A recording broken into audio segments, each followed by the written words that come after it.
Hello, everyone. Welcome to the Redmen TV and your latest episode of Transfer Insight. My name is Dan Clubb. I'm delighted to be joined by the iPaper's Mark Douglas for this one. Mark, my friend, how are you? Not too bad at all. Good man. We're here to speak about two players in particular, two players who very much appear to be on Liverpool's radar as we approach the summer. A lot of people anticipating a big summer for Liverpool, and part of that could well look like a bit of a mini raid of Bournemouth. We'll begin with Milos Kerkez, very much, like I say, in the news really when it comes to the Reds, having a brilliant season for Bournemouth, spotted by Richard Hughes, brought to the Premier League by Richard Hughes, of course, and yeah, is really taken to like a duck to water. And you've done a report earlier on late last week now about Liverpool sort of intensifying the approach, intensifying their interest. Can you tell us a little bit more about it? Yeah, so I mean, it's worth saying at this point just to stress that there has been no official offer yet. I don't think there's been an official offer table for Kerkez, but there has been contact, is my understanding. That's come from a really well placed source. That there has been some contact from Liverpool around Kerkez. I think this time of the year, there's probably inquiries and dialogue about players going on all the time. And I think it's no secret that Bournemouth are aware of Liverpool's interest in the player.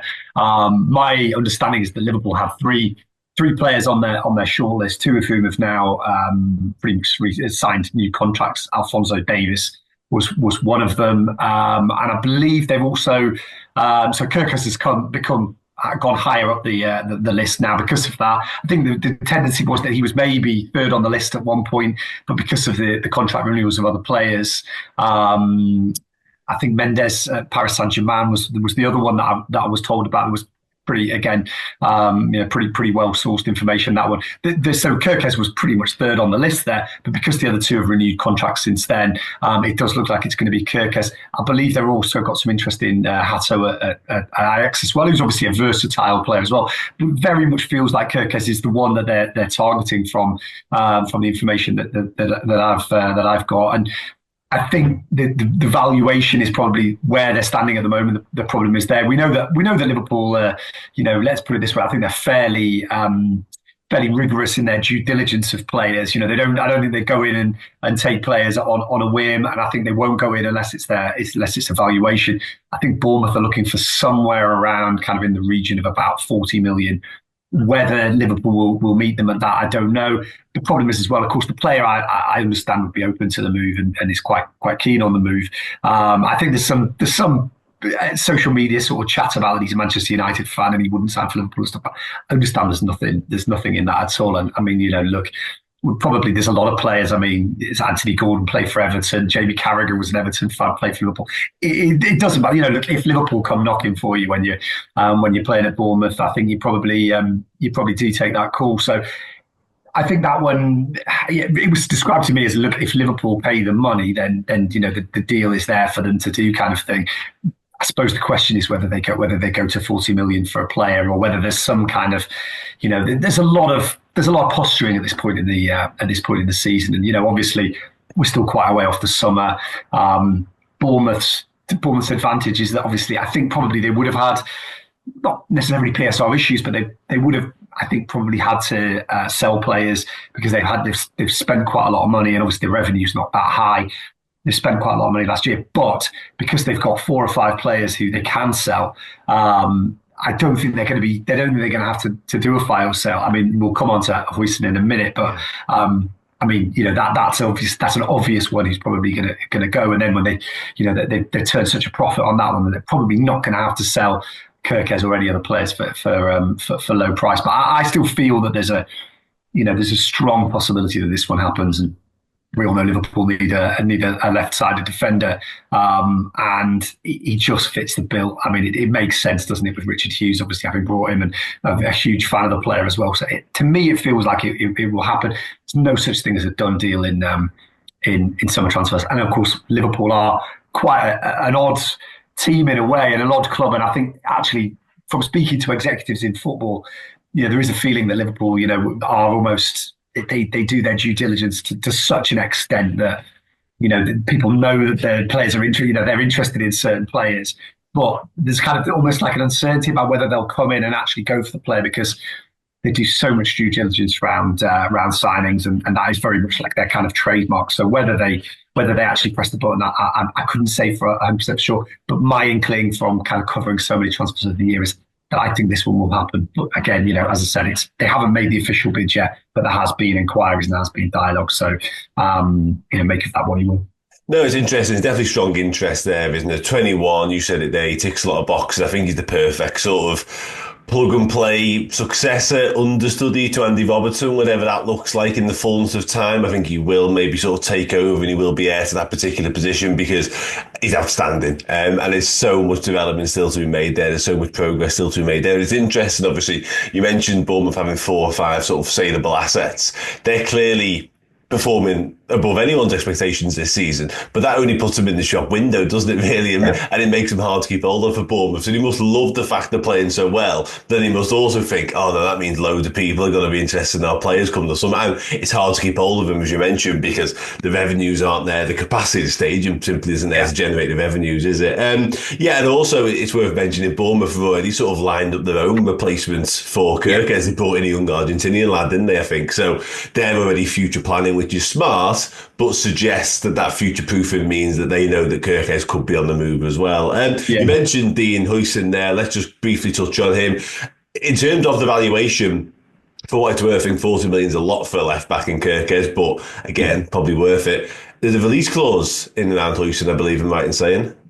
Yes, absolutely. Yeah, 100% nailed on. I think it was reported by Fabrizio Romano, who I understand is fairly close to people around Huijsen. So, I think, I'm not saying that there's a reason for that kind of information getting out when it does, but it always feels quite kind of convenient that it comes out at this point in the siege. It's very much out there for kind of to generate some interest. £50 million is.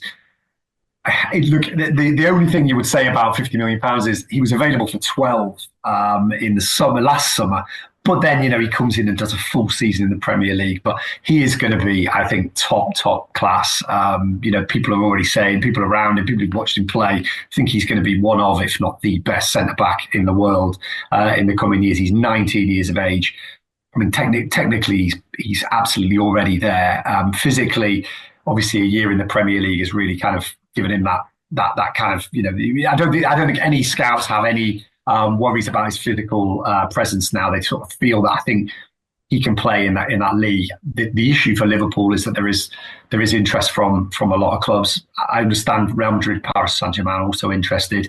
Manchester City have had a look at him as well. I think if it was a Premier League club, I think again Liverpool are a really good bet to do it, but the problem is if you've got Real Madrid looking at him, you do wonder whether he will end up there, because he's obviously wants to play for the Spanish national team, made his debut in this last international break, and I think it's obviously if you are Spanish and you want to play for the Spanish national team, then Real Madrid kind of feels like a good fit. But again, I think Liverpool are right in there, and I think the £50 million price tag means he is attainable, and I think they probably would look at that and say that that's a good deal.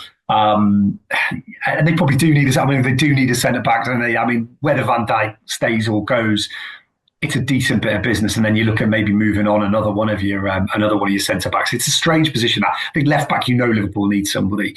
I suppose the question is, could you kind of go on if Van Dijk signs at the side? Could you go on and do it again with the same set of centre backs? At their best, you could. I mean, Kwanzaa has obviously got potential ability to go on, but if a player like Huijsen comes up for £50 million, I think you go for it. You really do. The noises that coming out of Bournemouth are that he'll definitely leave. I mean, they don't even, I don't think they're even countenancing the fact that he's going to stay. I think they know that he's going to go, but it does. It has given them this kind of chance to make a £38 million profit in 12 months on a player, and has kind of illustrated the fact that they're a shop window for players to come in. So they're kind of almost becoming like this second version of Brighton, if you will. So that's great for them. In terms of Liverpool bringing him in, I think if it's an English club, I think it's probably going to be Liverpool. But if it isn't, he ends up going to Spain, then I think you'd have to say Real Madrid. At the moment, look like the front runners. Again, whether they've whether they need a centre back, I think it's just I don't think there's not actually, those top teams don't necessarily have a pressing need for like Liverpool do for a centre back. But if he's there for £50 million, I think you're going to go in and you're probably going to try and do that piece of business. So again, it's really interesting. The fact that Richard Hughes has such good links to Bournemouth can only help Liverpool if they are looking at any of these Bournemouth players. And I think the information is that probably pretty much all of the top teams in England are looking at Semenyo. They're looking at Patrick. They're talking about Justin Kluivert as well. I'm not as convinced on Justin Kluivert in terms of going to the top clubs, because it's not like he's a breakthrough star. It's not like this is his first season. He's not as young as Huijsen. I think Huijsen for me is the one that you look at and you think, 19 years of age, £50 million. It's a no-brainer. Bournemouth did really well to get him in at the age of 19, but they were the ones prepared to take a risk on him. And they've kind of benefited, and fair play to them for that. It's great recruitment, and shows that they're doing something right. No, it does. You're going to make a big profit on them as well, aren't they? They turn a quick profit too at that. But you're right, they're both really, really hot property. There's 3 or 4 we've mentioned at Bournemouth who will be exactly that. There's loads of clubs bound to be sniffing around and taking a look. I mean, Kerkez has just changed agent as well, which is usually a sure sign that something's on the horizon. Fabrizio Romano's tweeting every 5 minutes about Dean Huijsen, which is usually a sure sign that something's on the horizon. So you're absolutely spot on, yeah. But wait and see what happens, Mark. We'll be speaking again, no doubt about it, in the not too distant future. Top man, thanks for your time. Let people know where they can find your work and that stuff, buddy. Yeah, just on the iPaper. It's the iPaper now. We're rebranded as the iPaper. But yeah, we've got a few bits and pieces lined up as well. And it's going to be a really busy summer, I think, for Liverpool. So look, what a summer Liverpool have got, and what an end of the season they've got as well, because I think they're going to win the title, aren't they? So we'll be writing plenty about that. Yeah, hopefully, mate. Hopefully you can say it. We can't yet. Top man again, thanks for joining me. Everybody else, thanks for watching. Thanks for listening. Take care. I'll see you soon.